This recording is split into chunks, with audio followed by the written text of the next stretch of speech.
Alright, it's getting better. So, did you guys sleep well?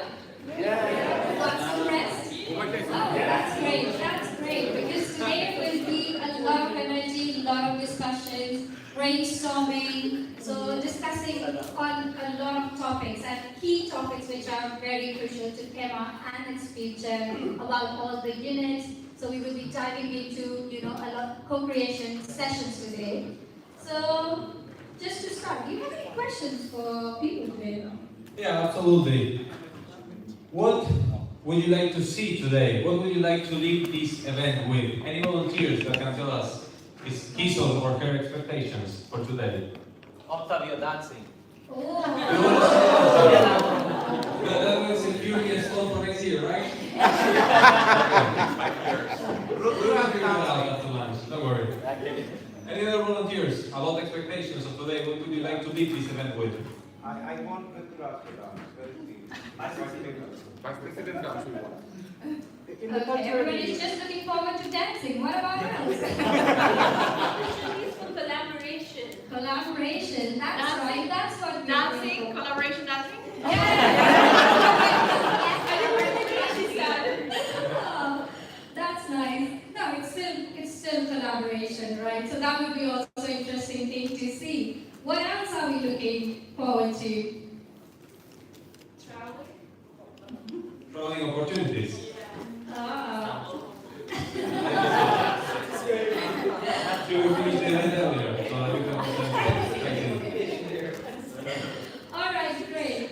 So let's start the event today. Welcome back to EMA's 18th General Assembly at the first annual conference. So we are excited to welcome you all again in the second day. And so, just to give you an overview what we have in store for you today. So we start with the presentation, and then we will be moving to the co-creation sessions. Again. Yeah, absolutely. Then, we'll have a very interesting presentation from Rachel. She will, show us a bit of insights about Emma's future as well. Yeah. And we will need your support in, also shaping the future of EMA. And then we have, again, EMA milestones today. So yesterday we saw a few of the projects, but today we will be also acknowledging some accomplishments that EMA had in the last year. We also have a team building activity that we're not supposed to talk about, right? Because there's some interesting things going on. Yeah, But that's a surprise for you. yeah, we'll see. So are you looking forward to the team building activity? Yes. That's great. All right, so let's get started then. Absolutely. All right. So for the first session, do we have Helen already here? Hi, Helen. All right. So I would like to call upon stage our amazing Helen. If you haven't met her, I would definitely recommend you to speak to her. She's amazing. So she's a project advisor.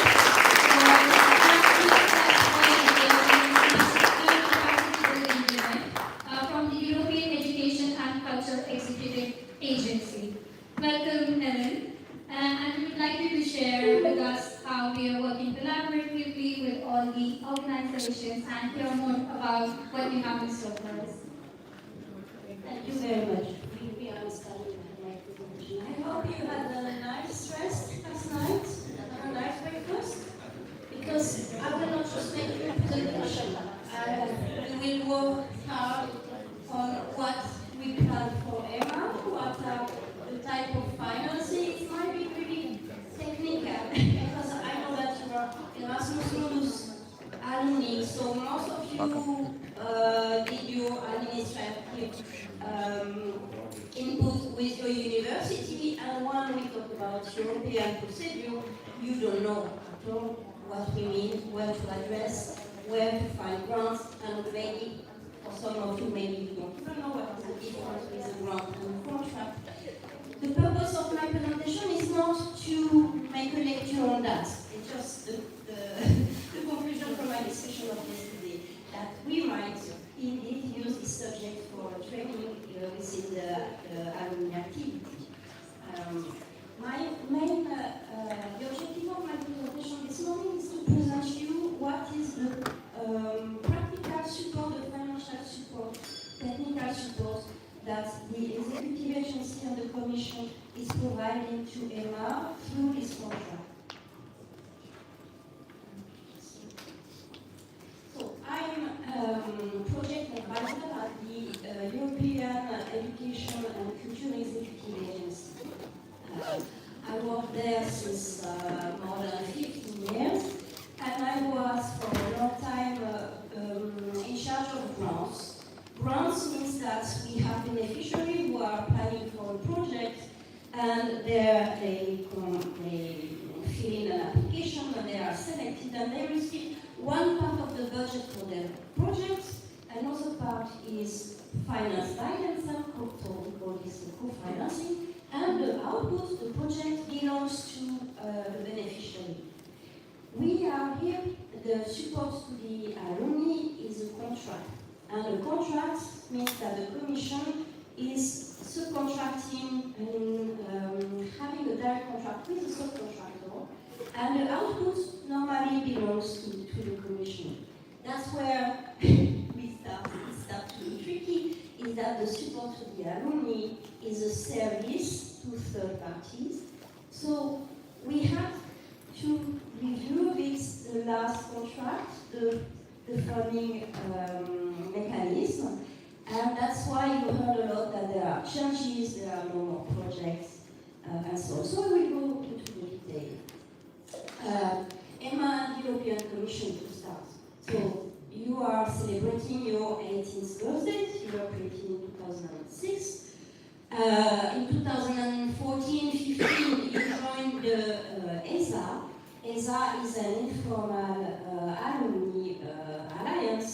It does not have any legal existence, but it's the willingness of 4 organizations to collaborate and also to share the funds provided by the European Commission.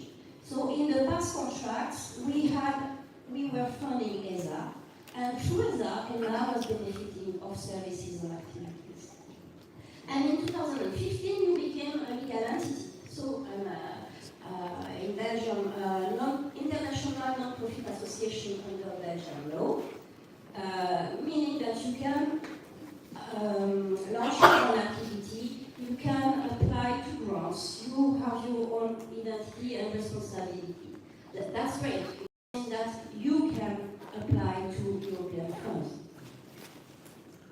So, your network, I mean, we know that the Erasmus Mundus community covers more than 35,000 students and alumni. You used to have up to 14,000 members. There were an issue with the platform, you lost them, now it's a little bit less than 5,000. But that can be, I mean, we are working on it, even 4,000 is quite a good number for an association. And since the foundation, EMA members have initiated or taken part in a large number of fairs, information seminar, promotional activities worldwide, spreading the word of the Erasmus Mundus and higher education in Europe. So, the functioning and financing of EMA, as I said, so you have your legal entity, you have voted new statutes in 2018. I was wondering if my slide is updated, because that's the way I understood that you have 3 types of unit, working unit, administrative unit, support unit. I mean, that's good for the functioning of an organization. And then, as part of the Erasmus Student and Alumni Alliance, the activities of EMA are financed by the EU through a framework contract for alumni network to an external contractor in charge of providing this specific support service to the Erasmus Plus International Alumni Network. So, all of these are the beneficiaries. You have ESA Alliance, and within ESA, so you have the ESL Erasmus Student Network, which has more than, which will celebrate in 25 years of, no, not 25 years of existence. So Erasmus Mundus, you have Oceans then is dedicated to the international credit mobility. Erasmus is an organization of alumni of entrepreneurs. And that's really interesting because the four networks are completely, you complete each other. ESN represents the student part. Erasmus Mundus, you are specific to your program. Ocean is specific to the international credit mobility. So we cover the Erasmus Plus international program. And Garag Erasmus make the links between students and entrepreneurs. And they have a strong network in Europe. They start to expand worldwide. But that's really good to be in connection with them if you want to have ideas on how to connect to entrepreneurs, to propose traineeship or anything related to the job markets and the future of the students. I think that's really relevant. We have also the Western Balkan Alumni Association, which was created in 2018, and it's the network of the Erasmus alumni in the Balkans. And we have the similar regional alumni group, the African Student and Alumni Forum, which represents the African continent alumni. So these two regional networks, some of you may be already members of one of them if you are from the Balkan or from Africa, so there are interconnections. We don't want, what we want to do with this contract is to break the cluster. You are complementary and you can work each other.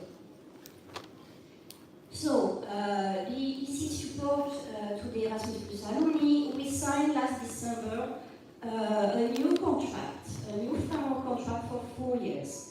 So we launched a call for tender last summer. The documentation, everything is published on the web, so you can consult them because the European Commission is publishing the tenders. So you can see the condition that the tenderer had to fulfill to submit their offer. And we signed the contract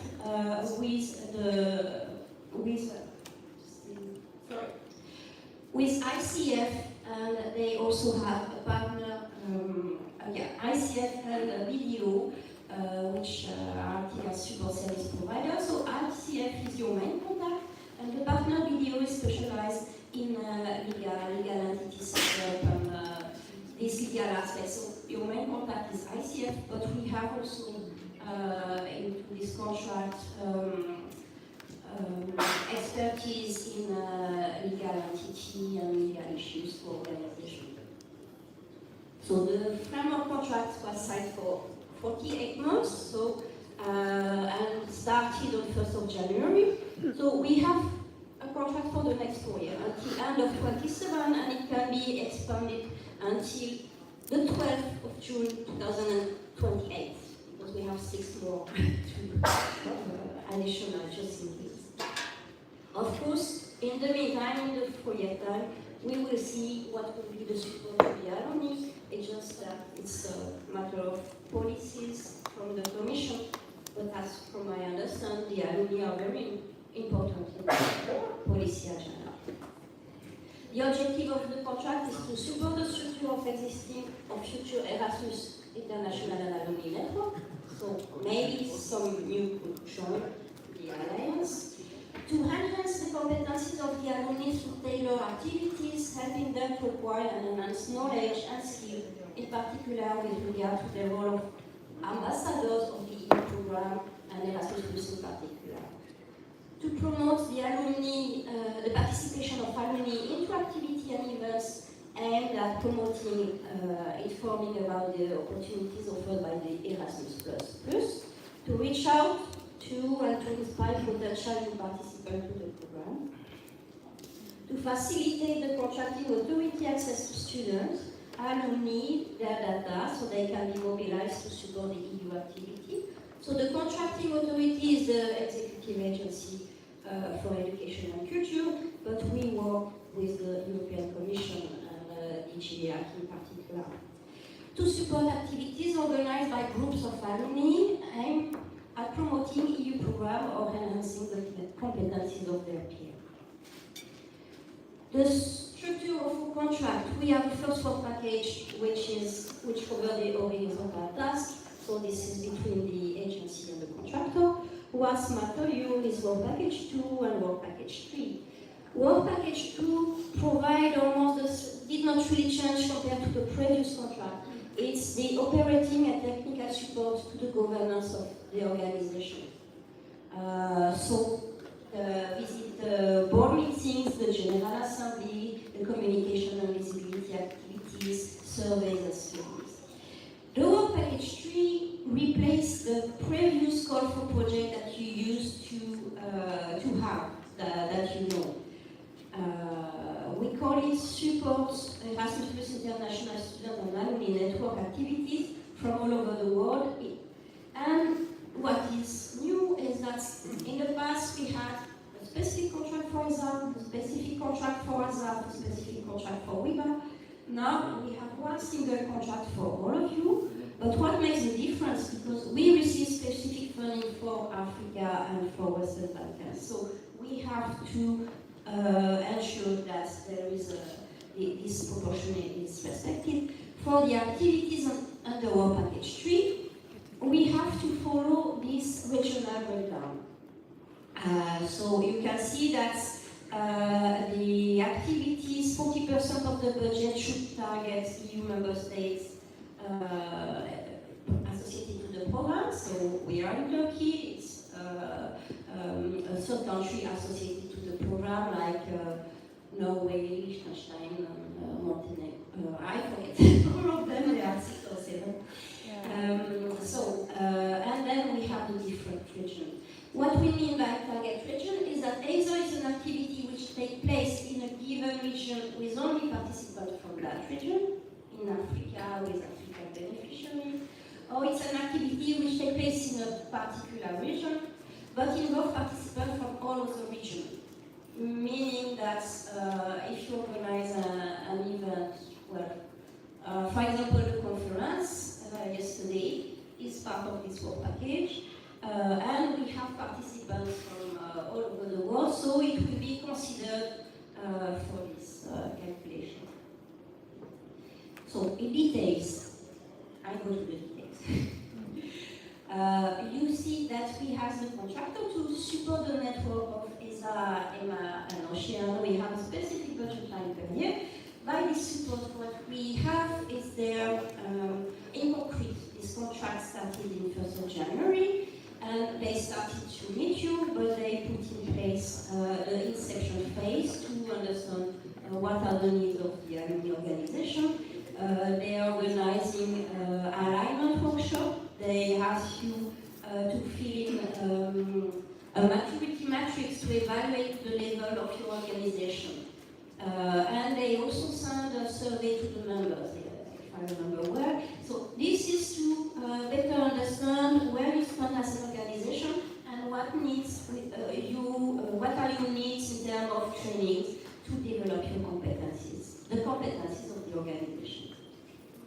We have also a budget line for legal accounting because you are an ISBL and you need to fulfill legal obligation to the Belgian state. For example, each time the president and the vice president are elected and changed, these have to be registered in the Belgian monitor, and this is costly. So these costs are covered by this line. Then we have the internal meetings. So we plan an ESA annual meeting, I put it here. This presentation for the Ozone Network is just concerning EMA. I mean, you have your own budget line, but it's not the purpose of this presentation, so don't worry. But ESA concerns EMA, so we plan an annual meeting with more or less 30 people, so some of you will be invited to this event. There were no ESA events organized so far, but it seems that it is important to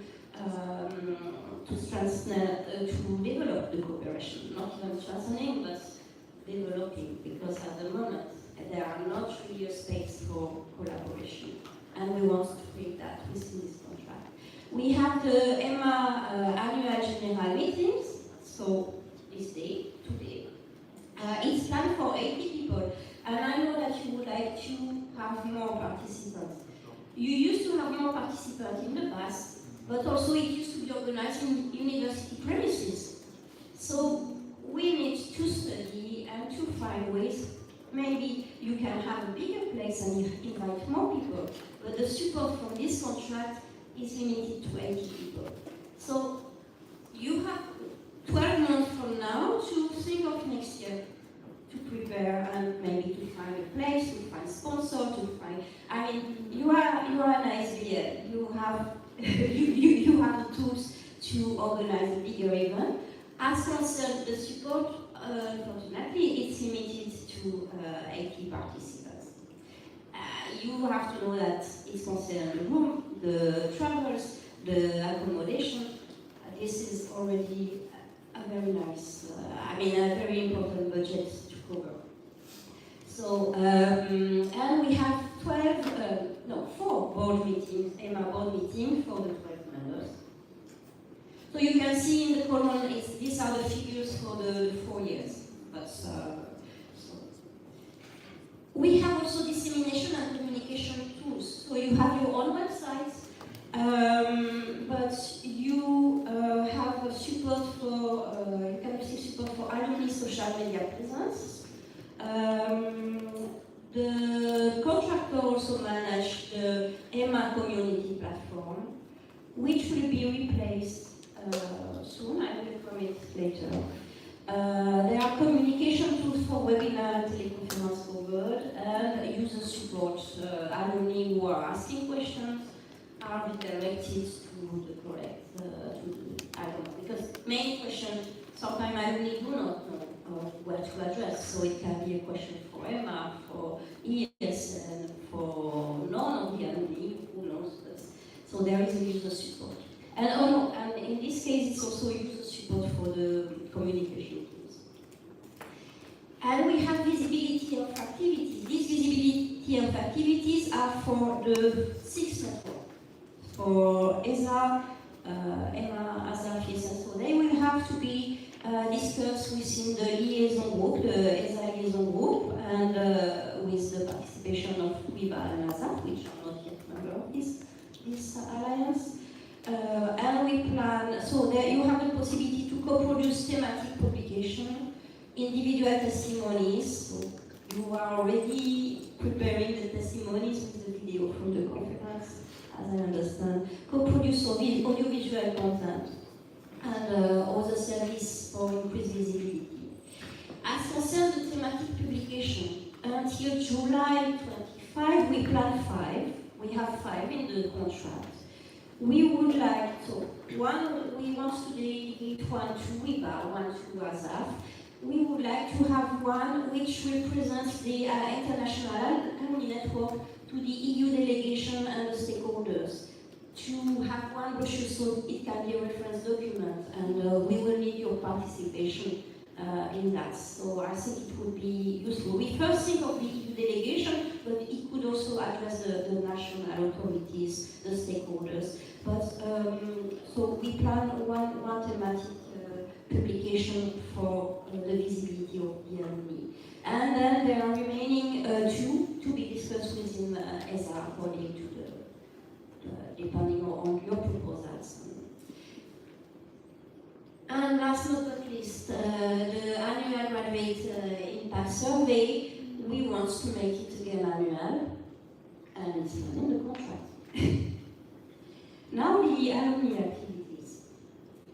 So work package 3 activities and events to build the competencies of number of students and alumni network, and to enhance their role as ambassador of the Erasmus alumni. So you can see 2 parts. One is trainings, team building trainings, and the other is activities as ambassador. As alumni, you are the best ambassador to promote the Erasmus program, as you have participated in it. EMA and ESA are a great networking opportunity. You can share your experience with future students. You can value your experience in your professional environment, and then you can also contribute to strengthen the relation between the EU and its partner countries in the world. So, first type of activities and events to build the competencies of the member student and alumni network. The objective is to foster networking and professional development of the alumni through workshop, training session, webinar, conference. And the topic has cover career development, entrepreneurship, leadership, access to education, sustainable development, this kind of topic. And then we have the activities and events to foster the role of the members and alumni as ambassadors of the program. It's big enough. Here we have, I put there the specific activity which are planned for ESA, so ESA local events for Erasmus Mundus alumni network. So we foresee 15 events until end of July 25. ESA on-site training 6, ESA training webinar 6. So within that, it's a project that you will have to sync with the other ESA member.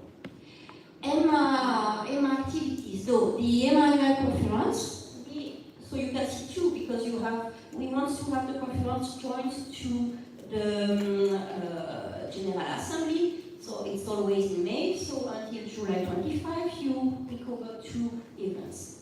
EMA training webinar 1 because we plan the webinar in the second semester. So the 25 will be in second semester 25. Share my pass. And these are the activities and events which are less defined. They will have to be discussed with ESA. They are a bit, you may say generic, but it's on purpose because we want that you put your imagination in it. We need your input. So we have like boxes and we need you to fill in the boxes. Again, these figures are for the ESA, all the networks, so they will have to be discussed. And in some of the activities, we believe that they can be common to all of you. And even networking and professional development activities in Africa needs involve EMA, Oceans, ASA. So it's still not, depending on the topic, the focus of the project, everything is open. So we have networking and professional development. You can see that in general they are proposed. We have a number in person and another number online to facilitate the access. We plan also an alumni event in Latin America. This is a request from the DGAAC. So they will give us more information on the type of event, but as it involves alumni, you will be contacted, of course. We also have mentoring activities, so there is not the detail here. You can find it in the tender code, anyways, detail there. But it's for one person to do a mentoring activity, to travel in a specific place, to organize a specific mentoring activity related to the Erasmus and the activities. And grassroots initiative in local community, also those are local events. So how to promote Erasmus Mundus, your program at the local events to the students. So I put again the regional breakdown now that you have understood what we are talking about. You can see again. Now I will talk of the online community, the future of the EU alumni community. Within the contract, we are managing through a website. So it's not your case, but for your information, we are supporting the ESA website, ESA Ocean and Wyndham. You have your own website, but we are managing your Erasmus Mundus community. The community has been developed at the same moment with ESA Ocean and Wyndham. So we can see that for each community. EMA has 4,440 in August 23, so it's quite impressive. Probably you had an event at that moment. But in general, I mean, I don't know if we could expect more, but this community are costing quite a lot, and the figures are a bit low. And you have to understand that the Commission switched contractual policy regarding IT services, and now the Commission is not subcontracting anymore the platforms, the website development, and so on. They have their own contracts, and they ask us to migrate any independent contract into the digit, into the Commission contract, which means that we have no choice. We will have to close the EMA community. Yeah, but we will replace it. Sorry, I thought you were shocked. No, Ashiko knows it. So, anyway, what we plan, what is planned in the contract, is that we support you with hosting the website and platform. So not the website for you, but the platform. Updating the website, this is not for you in fact. Reviewing and approving new members of the community platform, these have to be discussed also. Moderating and engaging communities, so it depends, because you as a man, you have a certain autonomy and you are managing your website, so provide help desk to address IT technical issue, that's for the community for sure. This is part of the management thematics, the alignment workshop, the discussion you have with the contractor to identify what you are doing on your own and what kind of support you need in particular. Where we want to migrate, because so we were told you have to migrate to the EC system. Then we were told that the tools, the UNA tool, is not compatible with the Commission. So we had to look for a platform. We think that we would create a platform, but before creating a new platform, you have to check that nothing else exists. And indeed, EU alumni project has been initiated by the Commission in 2020. It has been migrated to the European External Action Service, the EEAS, who is managing the EU delegation, so it's an external body, it's different from the Commission, and they are the owners of these websites. And it makes sense. We contacted them, we have the approval now, we are at the stage of drafting the memorandum of understanding, and we are filing the IT, all the administrative process. We are in the process, we have the green light that the alumni community can join this EU alumni. We have asked for a specific access, so there will be for each alumni a public page, so visible to all the members registered in the platform, and a private space. And we have that the private space is composed of most of the elements that you have in your own community. So you will be able to share with your member and work within this community. What is the advantage? It's an increased visibility because you are part of the EU alumni initiative. It makes sense. It's just that you will have your own portal, but it will be for those alumni who do not know that you exist but register to the EU alumni platform, they will see you.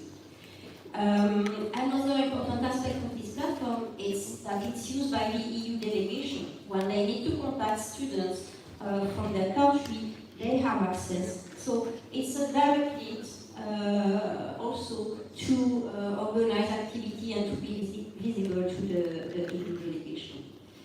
And one of the reasons also of this change, of this transfer, is that we are struggling since 2018 with data protection issue. This is a very important issue that we have. And you know that we have issue with your membership registration validation because we cannot provide the Erasmus Mundus external party to the contractor because of that. With the EU login, it's safe. I mean, the people register, they have the EU login, and the other members of the platform have only access to the public data which is provided by the registered person. So what we want is maintaining all the existing, we will try to maintain all the existing members. So we are looking if there will be a possible transfer of the members. But this is still conditional. That's why I discussed with Ashiko, and we ask you to, for the next month, to reinforce their activity, but maybe to slow down the membership registration or promotion. Accept the members, but don't promote it too much, because maybe we will have to relaunch a new campaigns to recruit the members. So we want to keep the basic functionalities, and the new website and platform should be easy to update, to keep the sense of ownership and engagement, information sharing during the migration process. We will contact you as soon as there will be testing development.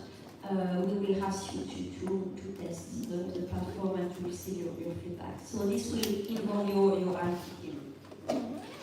So we really want to have this done in 24, but because this contract is owned by an external body, the external sales, and they have their own subcontractor, we still don't know. We are depending from any blocking issue, so it might, but it's for soon. I mean, 24 or early 25. And then I mean I cover, I think, most of the response, and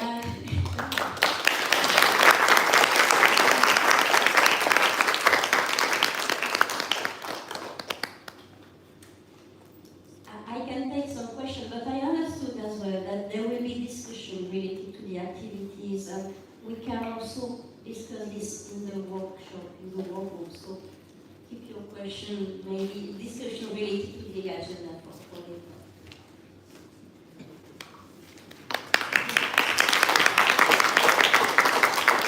Thank you so much, Helen, for taking us through all the activities that we've been doing. And just to give everybody a little bit of more information, we will be having presentation from all the sister associations that we have. We have the representative from them here. So they will be taking us through what activities and projects they have been working for, and also in the co-creation sessions, you will be working along with them to find more collaborative activities.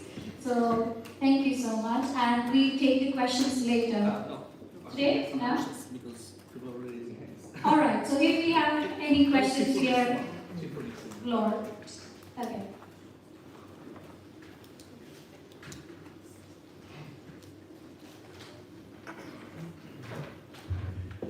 Hello.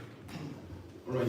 Thank you very much, Elena, for the one-point presentation, and also for the incredible support to EMA. I think we see. Yeah, I just want to ask something very pertinent that I feel that it's also very crucial to the functioning of EMA. Last year, I remember that we had 100 participants in the GA, and so as I'm the PRNet analyst, I am currently a volunteer in the biggest S&A unit in EMA, where we have over 100 active volunteers. So I discovered that after the GA of last year, where we had a significant number of participants, there was an increase in activities and motivations of volunteers. Now, EMA is incredibly growing. As the analyst, I have the data and also have some of the insights from what our people are doing in different capacities. So I want to ask, is it possible to have maybe sort of an increase in the number of participation in GA? Why? Because, I mean, more than just participating, I also see that there is quite some cross-unit collaborations where I also meet someone from other units, and through that we have incredible activities. For instance, S&A units collaborating with country representatives and such an arrangement. So I would like to ask, is there a possibility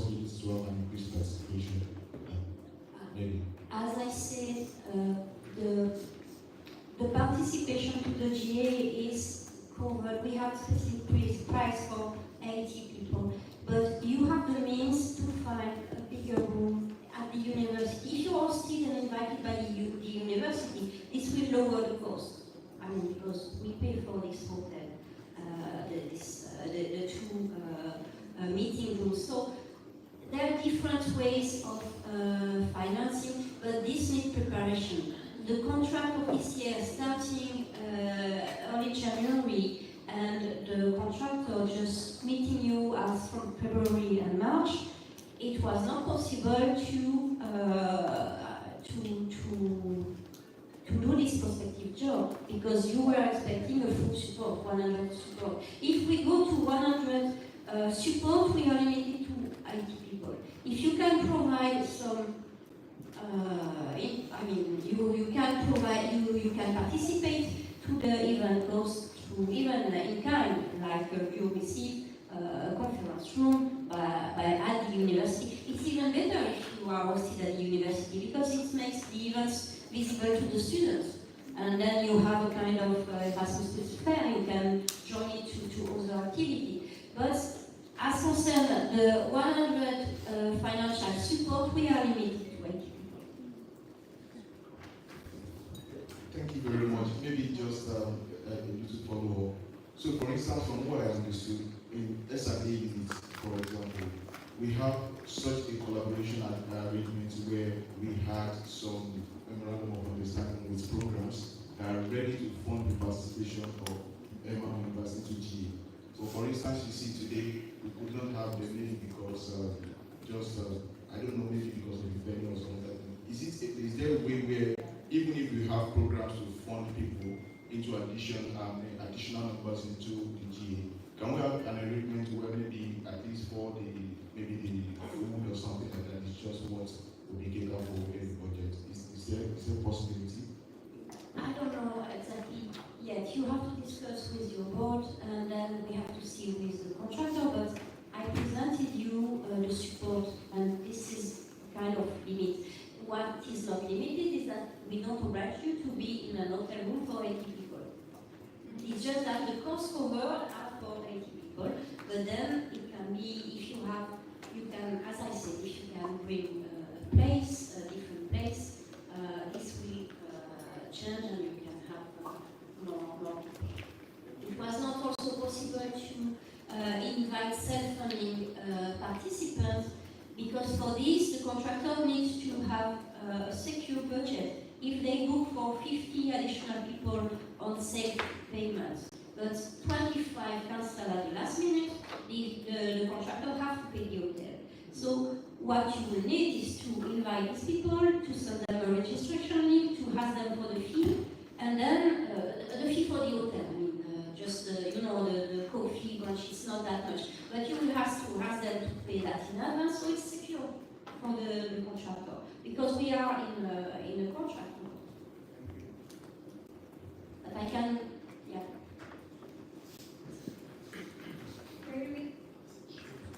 Maybe we have just time for one more question. So just one. I'd like to focus a little bit more, thank you for your presentation, on the migration of the platforms, because I believe that's what we all need long term.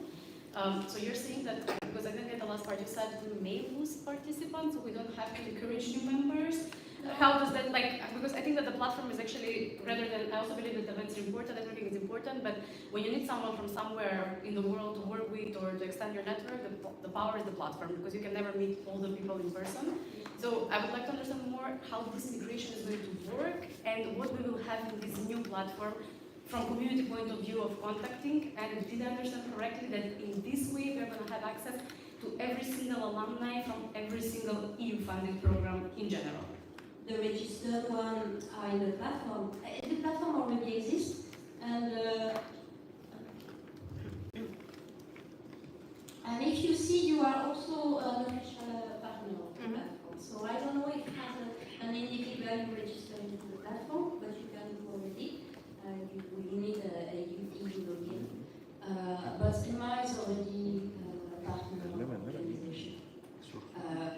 And there is already communication functionalities, and you can create local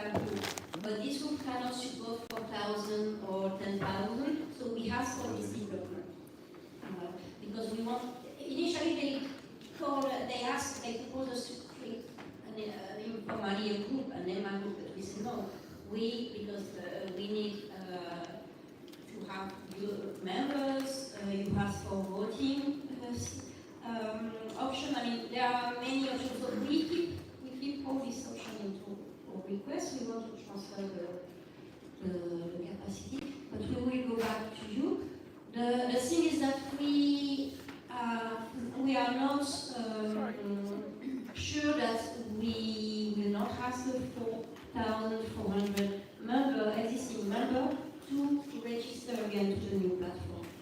Anyway, once the platform is launched, we want to make a huge campaign. We have the list of the EMA alumni. We can send an EU survey about EMA and invite them to register if they want. So we can launch this campaign anyway to recruit new members once the platform is functioning. Another issue that I discussed with Ashiko is that it's good to make promotional campaign to recruit new members, but you have also a very strict eligibility selection of members that you are checking that the proof of their Erasmus Mundus. This cannot be covered by the contract. It has to be done by you as an organization. So we also need to be sure that you have the capacity to validate a massive request of membership. I have here next question. We are all registered in the Erasmus Mundus beneficiaries database, no? Which is already managed by the EU. Isn't there a possibility to kind of transfer all that directly to the alumni? No, it's on individual basis. So it's but if you, what I propose, what could be an option is that when we have the list, some emails are outdated, but anyway, out of 30,000, we will be happy if we have 5,000 or 10,000 anyway. But with the EU survey, we have a registration code. What we could do is to transfer you this code. What could be good as well is if you have a membership number, 4,000. I don't know if you have. If you could set up a membership list registration, it will be easier to transfer. So the member can, if they have to register, they say, I was member 2025, and then you know that this person was in your list and you can validate it. So just things to, you have to think in practice how to improve this membership validation, because it's an issue, and I can understand that you want to be sure that you don't have imposter people who are not former EMA member. From the commission, from my manager, this request was a bit, I mean, we could understand, but we said, why not approving those who want to be member, but when it comes to election or participation to specific event, then ensuring, checking only the eligibility of these people. And also, if you have someone here who never did an Erasmus Mundus, you will immediately identify him. So, okay, you checked it, thank you, and goodbye. That was the last time. You see, compared to the, because you have experience, it requires a lot of human resources to approve the membership. So this is a topic of reflection for your General Assembly. Thank you, Helen. A big round of applause. Thank you so much for supporting us in all our activities. So we have more sessions coming up, and Helen will be with us. So if you have any questions, maybe you can keep a note of that, and we'll communicate it with you. All right, great. Let's move to the next part. Now we're diving into co-creation sessions, where again now it's your opportunity to share your ideas for new projects, new activities that you can do together. So Helen completely explained in her presentations what sort of activities are we focusing on. So probably that will give you an idea on a direction into what sort of activities we can do. All right, we would quickly like to call on stage Jordan and Caroline to explain us more about what we are doing in the co-creation.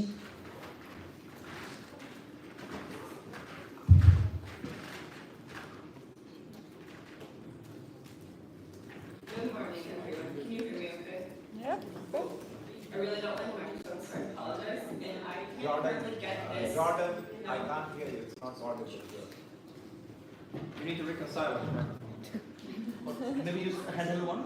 I can hold one. I'll go now. I can talk really loud. Does that work? What about now?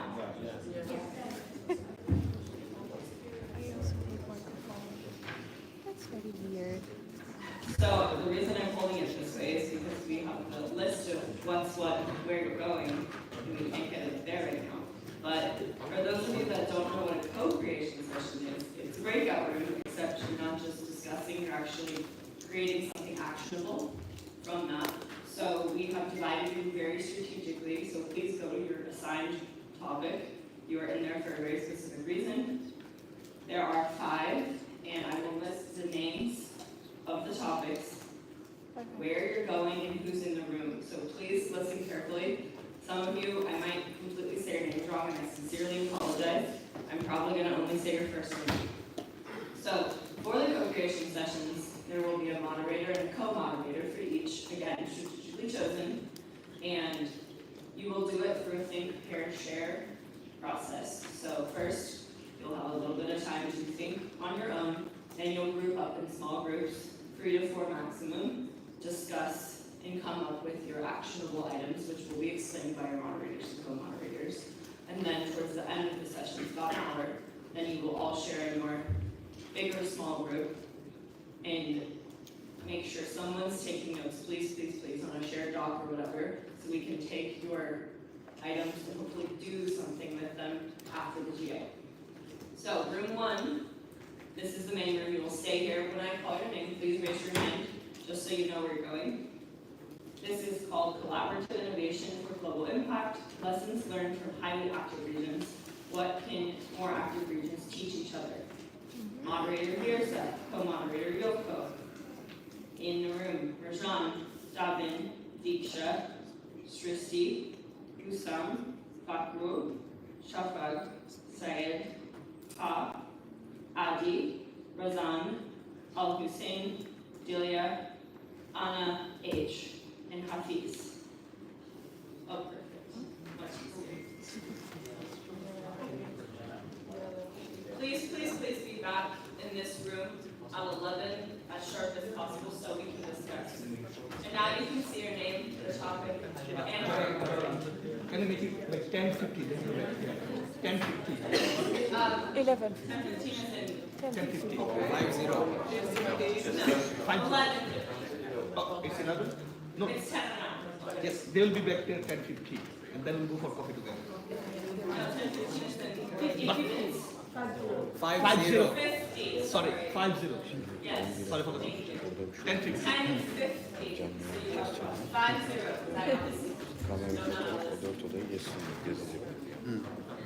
Perfect. Now you see room 2. Some of them are downstairs.